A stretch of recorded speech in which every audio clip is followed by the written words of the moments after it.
ఇంకా మారవా? ఇంకెన్నాళ్ళు వేరే వాళ్ళ మీద డిపెండ్ అవుతావు?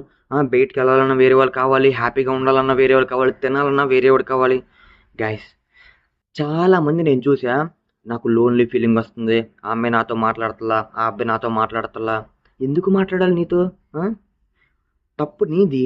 నువ్వు మొత్తం ఆ అమ్మాయి నాకు, మొత్తం ఆ అబ్బాయి నాకు, అసలు ఆ అబ్బాయి లేకపోతే నా లైఫే లేదు, ఆ అమ్మాయి లేకపోతే అసలు నేను చచ్చిపోతా అని అనుకున్నావు. తప్పు ఎవరిది? తప్పు నీదిరా. ఇప్పుడు ఎవరైతే డిపెండ్ అయ్యారో వాళ్ళది తప్పు. మనం ఎప్పుడూ కూడా వేరే వాళ్ళ యాక్షన్ మీద మనం డిపెండ్ అవ్వకూడదు. వాళ్ళు నీతో మాట్లాడాలా మాట్లాడకూడదని వాళ్ళ చాయిస్. దానికి నువ్వెలా ఆన్సర్ చెప్తావు? సో గైస్, మనం ఎప్పుడు కూడా రెడీగా ఉండాలి. మనతో ఎవ్వరు ఉన్నా సరే మనం హ్యాపీగా ఉండాలి, మనతో ఎవ్వరు లేకపోయినా సరే మనం హ్యాపీగా ఉండాలి.